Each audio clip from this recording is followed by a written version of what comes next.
Primeiramente, gostaria de agradecer às queridas amigas da Sociedade Espírita Mensageiros da Paz pelo convite. E também aos caros companheiros que nos assistem por essa plataforma. Que Jesus nos abençoe e nos acompanhe na noite de hoje. Vamos fazer algumas reflexões em torno do Evangelho segundo o Espiritismo, capítulo 16. Não pode se servir a Deus e a mamão. Instrução dos Espíritos, item 9. Nós vamos iniciar a nossa fala já com uma informação trazida pelo Espírito Pascal. Quando ele diz que o homem só possui em plena propriedade aquilo que lhe é dado levar deste mundo.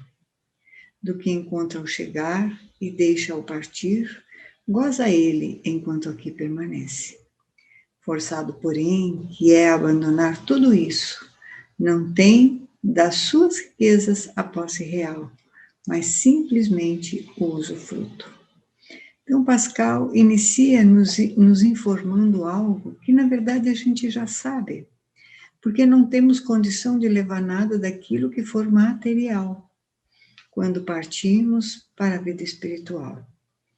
Tudo aquilo que aqui construímos, que conquistamos, que Deus permitiu que tivéssemos, quer seja pelo nosso trabalho justo, quer seja por herança ou por algo que nos permitiu ter ou conquistar as questões materiais, tudo vai ter que ficar por aqui. E nunca esteve tão claro para nós essa mensagem concretamente elaborada no momento em que nós estamos passando agora. Quantas empresas consideradas sólidas, com expressivos faturamentos e lucros, fecharam suas portas, definitiva ou temporariamente, por causa da crise financeira que se instalou na pandemia. Quantas pessoas perderam seus empregos, considerados como estáveis, e por isso tiveram que se reinventar, trocando muitas vezes de profissão, buscando talentos que nem sequer sabiam que tinham, para encontrar um meio de sobreviver. Sonhos, planejamentos feitos a longo prazo ficaram impossibilitados de serem executados. Viagens que muitas vezes contratamos de um ano para outro, porque no próximo ano tem uma data importante e gostaríamos de viajar, conhecer tal país, visitar alguém. E aí o tempo vai passando e vamos nos fazendo o nosso planejamento. E agora, na pandemia, nada disso pôde ser executado, pelo menos até então. Todos os dias somos informados de pessoas que partem para a vida espiritual sem ter oportunidade de se despedirem dos amados, restando muitas vezes a culpa pelo não dito, pelo que foi dito em momentos de divergência e de desentendimento, pelo tempo perdido em coisas menos importantes, ao invés de momentos de parceria, de troca, de afetividade, de lazer. Os acontecimentos que estamos vivenciando nos mostram a fragilidade da vida na Terra, em todos os âmbitos, quer seja no âmbito social, financeiro, familiar, inclusive. Não temos a posse absoluta de nada que se encontra na Terra, nem do nosso corpo, como diz o Pascal. Muitas vezes, achando que somos donos do nosso corpo, fazemos dele o que quisermos. Ouvimos isso em algumas ocasiões. Por exemplo, quando se fala da questão do aborto. A mulher tem o direito de fazer com o corpo aquilo que ela quer. O corpo é dela. Ela pode dizer se quer ou não aquele filho, aquela gravidez, aquele feto. E se não deseja, ela tem o direito, sim, de abortar, como se o corpo fosse de posse única e exclusivamente dela, mas não é. É do espírito. E quando ela for embora, quando ela se retirar da vida da terra, o que é que vai ficar? O espírito. E o que dele, do corpo, tiver sido feito, vai marcar profundamente o seu ser espiritual, o seu ser perispiritual. Muito menos dos bens materiais que conquistamos honestamente, nem daqueles que a sociedade coloca à nossa disposição. Pouco importa a posição que ocupamos na sociedade, pois essa hierarquia que aqui temos, esse legado, ele é terreno. Se temos a posse relativa deles, somente aqui, enquanto estivermos. Só temos a posse relativa deles enquanto aqui estivermos. Emmanuel, no livro Palavras da Vida Eterna, capítulo 73, comenta a passagem de Jesus, pois que aproveitaria o homem ganhar o mundo todo e perder a sua vida. Isso está em Marcos, capítulo 8, versículo 36. E Emmanuel, então, complementa que quando nos agarramos ao efêmero, ao transitório, estamos no campo da ilusão. Porque achamos que temos, achamos que possuímos, achamos que somos donos, muitas vezes até de pessoas, meus filhos, meu marido, minha casa. Nada disso é de posse nossa. Tudo é de posse do divino que nos permitiu. Podemos perder a casa de hoje para amanhã num incêndio, podemos perder num alagamento, num terremoto, de tantas outras formas, até mesmo por questões econômicas, como agora vem acontecendo. Quantas pessoas não tiveram que se desfazer das suas casas para ter condições ainda de continuar pagando as suas contas, aquilo que ela já tinha conquistado, foi pelos dedos muitas vezes. Quais seriam, então, a verdadeira propriedade? Plena e absoluta, já que não temos posse de nada, nem do nosso corpo e nem daquilo que conquistamos. E aí Pascal faz essa mesma pergunta: que é então o que ele possui, referindo-se ao homem? E a resposta dele: nada do que é de uso do corpo, tudo que é de uso da alma, a inteligência, os conhecimentos, a qualidade moral.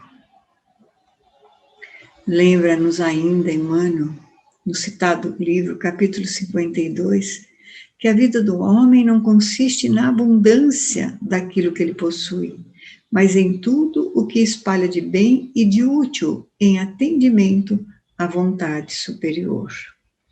Então, a felicidade não se encontra nos nossos bens, mas no compartilhamento e no partilhamento dos bens. Esta é a verdadeira vontade, é a felicidade. Mais importante, porém, que os bens amoedados são os de ordem espiritual, de ordem emocional, sentimentos, valores, pensamentos, a moral e social, porque socialmente também temos que conquistar os valores, os sentimentos do dever que decorrem da consciência que atua em consonância com as soberanas leis da vida. E assim é ali na sociedade, é convivendo com o outro, que vamos conquistando esses valores que não são amoedados, que são valores que levaremos nos nossos espíritos. São tesouros preciosos, muito mais do que os materiais. Nos lembramos da passagem de André Luiz, no livro Os Mensageiros, acho que foi Mensageiros, onde ele se encontra, depois de um trabalho que ele está nas furnas, nas grutas, num lugar, inclusive, que ele não pôde entrar, teve que ficar na porta, porque ele não tinha condições ainda desenvolvidas para adentrar naquele lugar, mas permitiram que ele ficasse ali.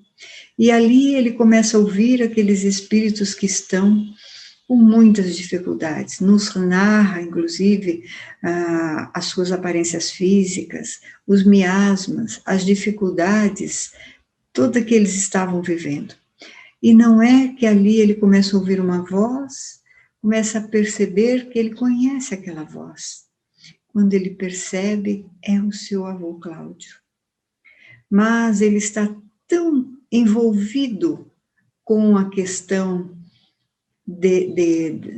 dos bens amoedados, das moedas mesmo, do dinheiro, que ele traz uma porção de lodo bem lamacento na mão e diz que aquilo são moedas de ouro. Na vida, foi um homem bastante avaro, que conquistou no começo da sua fortuna, conquistou a partir de causar a uma irmã muitos problemas, quase que morreu de míngua. Morreu a míngua, desculpe. E ele sofria muito com isso em vida, mas depois que se foi, ele continuou da mesma forma. E aí, quando André conversa com ele, e vai levando-o na compreensão de que ele já não está mais a vida na carne, ele olha para aquele monte de lodo que ele achava que era um tesouro e verifica que não é nada mais do que barro, que escorre pelos seus dedos. E depois é feito toda uma interferência para que ele possa, então, ter condições de reparar isso. Mas aí percebemos que é assim mesmo, aquilo que achávamos que era tão importante, muitas vezes não passam de pó nas nossas mãos, se vão a qualquer momento. Esses tesouros mais preciosos que os materiais, como nos diz Pascal, a instrução, a educação, a libertação dos vícios em razão do amparo no campo da saúde e do trabalho, propiciando felicidade em toda parte. Utilizar dos recursos materiais para oferecer aos outros, à sociedade, aquilo que a divindade nos permitiu que tivéssemos acesso, para serem recursos, meios de conquistar, então, os verdadeiros bens da alma. Só que essa conquista, embora ela se faça em sociedade, porque é no contato com o outro, nas dificuldades do dia, nas dificuldades de relacionamento, de convivência, e até mesmo nos desafios que a vida nos oferece, é que vamos aos poucos conquistando esses bens. Mas a conquista interna, ela é individualizada. Não tem como um fazer a conquista pelo outro. Ela é exclusivamente de responsabilidade individual de cada espírito. Adquirir conhecimento, aprender, desenvolver a inteligência, as faculdades, habilidades e a moralidade por meio das virtudes, cabe unicamente a cada um dos espíritos. Nós não conseguimos fazer com que o outro, ou fazer pelo outro isto, se ele, pelo seu livre-arbítrio, não desejar. Por isso que muitas experiências que nos são oferecidas, que nos trazem dor, dificuldade, que nos fazem sofrer, ou até mesmo que nos tiram o rumo, nos tiram o prumo da vida, mas não aproveitamos como um instrumento divino e, de certa forma, desenvolvemos ali, às vezes, a raiva, o ódio, a incompreensão, achando que nós fomos vítimas, que Deus não nos ofereceu aquilo que desejávamos, que não era isso que nós queríamos, não era essa família que eu deveria ter, nesta família que eu deveria ter nascido, a cegonha me enganou, me colocou numa casa errada, ela errou a casa em que eu deveria nascer. Aqui não são espíritos que me entendem, não são pessoas que me entendem. Ninguém me entende nessa família. Lei do engano. Jesus, Deus, não erra. Pai misericordioso, onisciente e onipotente. Ele faz tudo o que é necessário. Dentro da lei divina, não existe plano B. Aqui eu estou para aprender, mas também para ensinar, para auxiliar aqueles que conosco convivem, quer seja dos nossos familiares, quer seja do nosso ambiente de trabalho, da sociedade onde nós estamos. E Pascal continua suas informações dizendo: a sua chegada no mundo dos espíritos, ele está falando do homem, depende dos seus haveres, o lugar para onde ele vai. Então veja, ele diz que o lugar para o qual iremos no mundo espiritual depende dos nossos haveres. Só que esses haveres não são haveres amoedados. E ele continua: não será, todavia, com o seu ouro que ele o pagará. Ninguém lhe perguntará: quanto tinhas na terra? Que posição ocupavas? Eras príncipe ou operário? Perguntar-lhe-ão: que trazes contigo? Não lhe avaliarão os bens, nem os títulos, mas a soma das virtudes que possua. Então, lembramos assim que as preocupações mais importantes, a preocupação, na verdade, mais importante é a aquisição dos verdadeiros valores da alma, enfatizando que quando retornarmos à pátria espiritual, ninguém vai nos perguntar sobre nada da Terra, nem que posição, nem qual foi o nosso país, qual foi o país que nascemos, o posto na sociedade, mas sim o que conquistamos de virtudes, o que conseguimos desenvolver a partir daquilo que nos foi oferecido. E, finalmente, ele nos deixa duas frases para relembrarmos, muito valiosas. Uma delas: os lugares aqui não se compram. Segunda: conquistam-se aqui. Tudo se paga com as qualidades da alma. E aí lembramos, então, novamente de André Luiz, quando ele pergunta a respeito do bônus hora. Queria saber como se ganha, como que se conquista o bônus hora. Então, a informação que ele teve foi com o próprio esforço e o trabalho de doação. Então, tudo que fizermos, tudo que for feito, no caso, lá no nosso lar, de bom, de doação ao trabalho, seja ele qual for, porque existem inúmeros trabalhos, como nós lemos no livro, de todas as categorias, nos vários departamentos que existem, podemos nos colocar como voluntários em qualquer um deles. E cada trabalho que fazemos, recebemos em bônus hora, pelo tempo trabalhado. Mas uma coisa importante: quando esse trabalho é feito em prol dos espíritos que desencarnam ainda crianças, esse bônus hora é em dobro. Porque é muito importante para aqueles pequenos serem recebidos, informados, consolados, auxiliados, para dar continuidade à sua rota de desenvolvimento. Mas também aquelas horas que doamos, não só dentro do período de trabalho que nos é estabelecido, mas fora dele, colocando prioritário, às vezes, até o próprio descanso, o próprio lazer, como ali também é citado. Isso também é feito em doação maior. Porque aqui na Terra, quando nós trabalhamos a mais, é para ganhar um pouco mais. Cada hora extra que eu faço, eu ganho tanto. No final do mês, eu tenho um valor considerável. Nós, para fazermos isso, não consideramos o que estamos fazendo de bom na hora extra, mas sim o quanto nós vamos ganhar com ela. E até às vezes, para conquistar um valor mais importante, deixamos coisas muito mais valiosas para trás.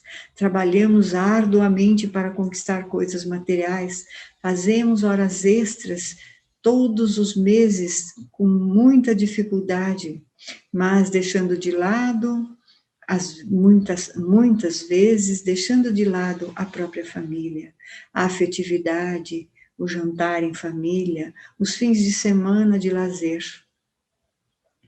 Tudo isso nos auxilia para conquistarmos os bens materiais, mas também conquistarmos os bens espirituais. E aí nos lembramos então das famílias. Hoje em dia, principalmente, uma das coisas que mais nós precisamos é voltar a conversar. Voltar a sentar do lado, a saber do outro, a saber o que o outro gosta, o que está fazendo, qual o seu sonho, a falar sobre as nossas dificuldades em família, em conjunto, onde mais iremos aprender o respeito, a solidariedade, a fraternidade, valores essenciais para se viver numa sociedade, se não no bojo da família, por meio da vivência e por meio também do modelo dos nossos pais ou daqueles que estão com esta função da educação. Se na família não tem regras, se na família não tem limites, cada um faz o que quer, cada um tem o seu quarto, cada um tem a sua TV, o seu celular, as refeições não são feitas também em conjunto. Na hora que me dá vontade, eu vou lá, pego meu prato, esquento e como. Não conversamos? Agora, nesse momento de pandemia, nos demos conta como aumentou a violência contra a mulher, a violência contra a criança, a violência, inclusive, entre os casais. Não uma violência física, muitas vezes, mas a violência psíquica, a violência da fala, do olhar,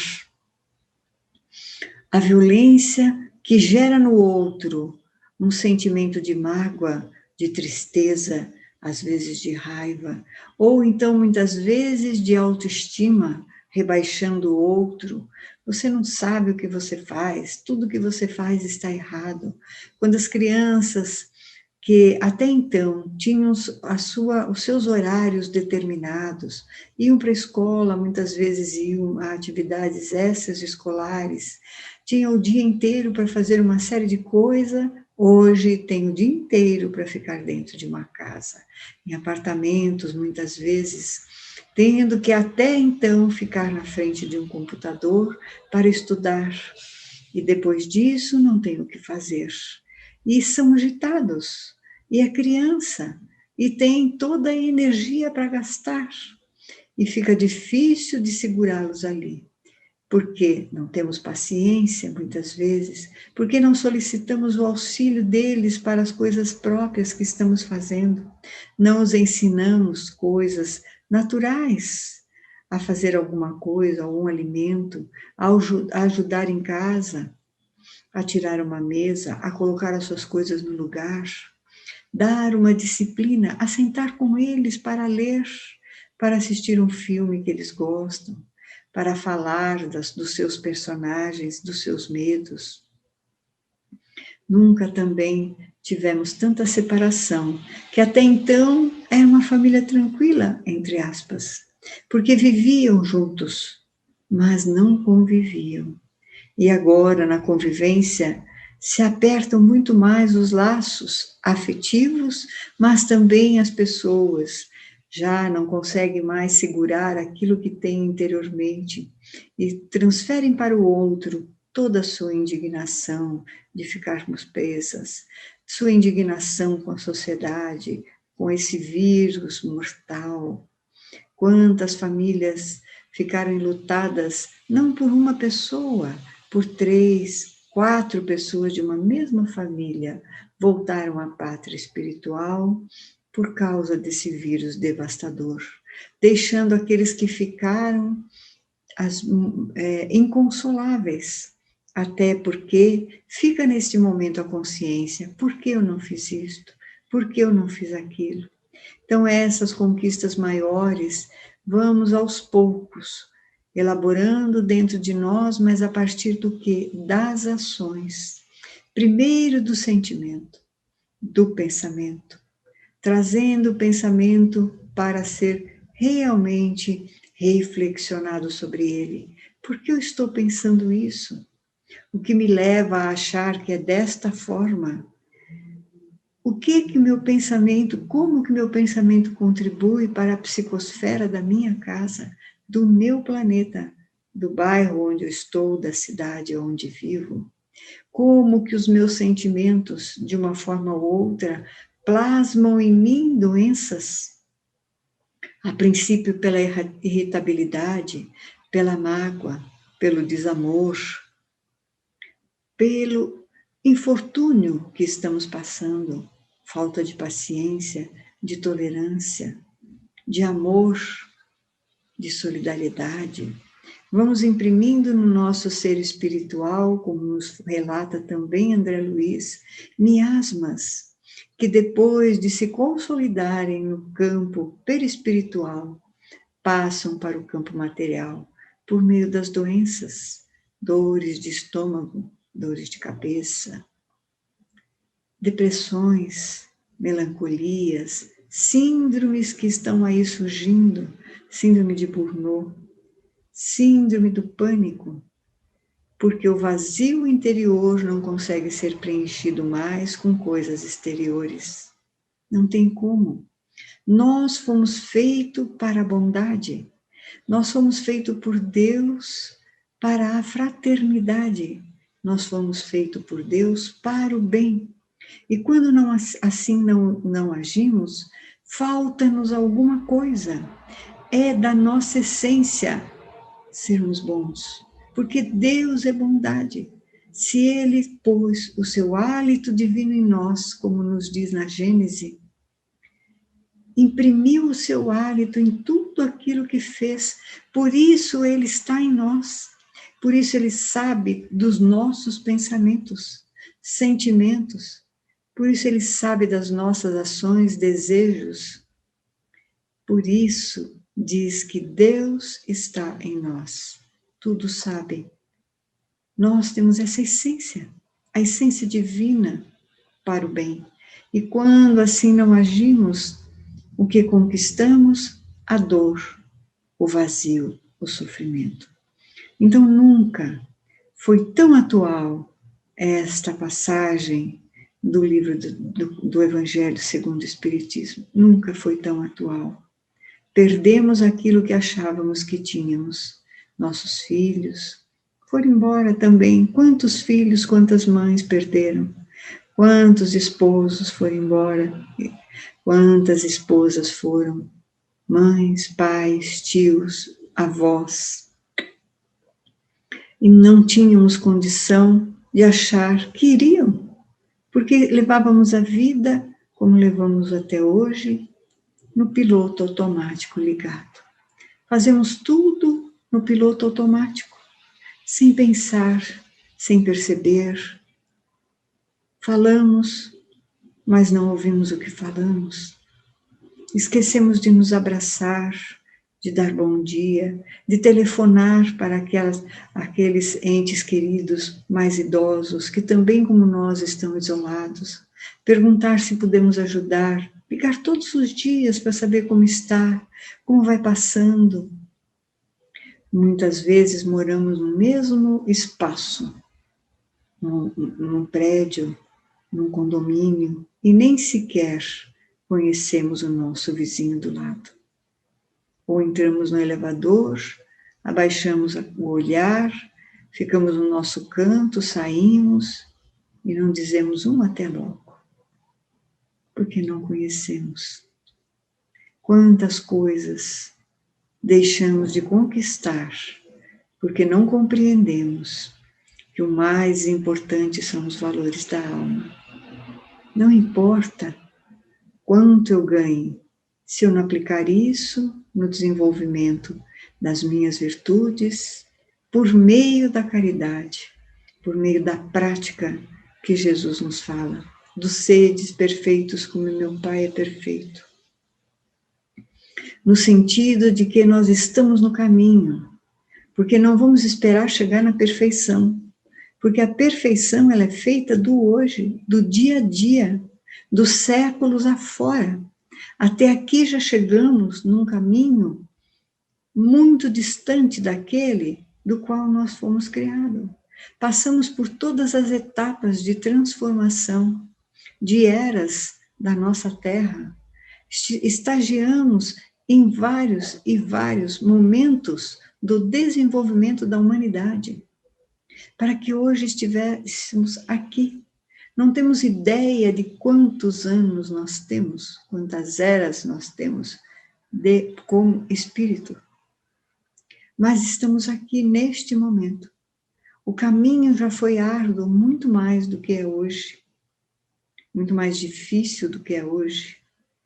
Nós temos a razão nos dizendo, a fé raciocinada, não mais dogmática, não mais porque Deus quer, porque Deus quis assim, mas dizendo que foi pela lei divina que tal coisa me aconteceu, e Deus permitiu isso que é para o meu crescimento. Então, isso tudo nós já sabemos, mas fica sempre em nível mental. Não passa para o nível espiritual, muitas vezes. Não passa para as ações valiosas que então irão disparar as virtudes que dentro de nós estão para o seu crescimento. Que o Senhor da Vinha possa nos auxiliar neste árduo caminho do crescimento. Que embora tenhamos hoje a doutrina espírita nos explicando sobre todas as questões que, como o próprio Cristo disse, não poderia dizer naquela ocasião, mas hoje, através do Espiritismo, com as mesmas informações trazidas por Jesus, agora clareados pela luz das leis humanas, das leis divinas, clareado agora pelo desenvolvimento das nossas intelectualidades e também do nosso desenvolvimento espiritual, compreendemos que tudo que acontece tem razão de ser. Compreendemos que nada acontece por acaso, que existe uma pátria espiritual e ela é a nossa casa verdadeira. Para lá nós voltaremos. Estamos em viagem reencarnacionista, porque depois que terminar a viagem, voltaremos para a nossa pátria. E para lá levaremos somente os bens que tivermos conquistados neste momento, nesta etapa da nossa reencarnação, associados àqueles que já fomos desenvolvendo em outros momentos. Que Deus, Pai misericordioso e bondoso, permita sempre que os amigos espirituais que conosco convivem, ombreiam ao nosso lado, ajudando-nos, intuindo-nos na compreensão das palavras do Cristo, por meio agora também das palavras dos Espíritos, possamos finalmente compreender, mas principalmente, Senhor, gravar de forma indelével nos nossos espíritos, nas nossas almas, e conseguir fazer esta ponte para as nossas ações. Que Jesus, abençoado amigo, nos auxilie, abençoe esta casa de luz, que no momento está nos ouvindo, e principalmente, Senhor, abençoe todos aqueles que neste momento sofrem angústia, tristeza, vazio interior, perda de entes amados, que possam encontrar-te como nós te encontramos, ajudando-nos com o nosso fardo, que contigo será leve. Muito obrigado, Senhor, e abençoa-nos hoje e sempre. Muito obrigado, senhoras. Muito obrigado à casa que nos recebeu hoje. Muito obrigada.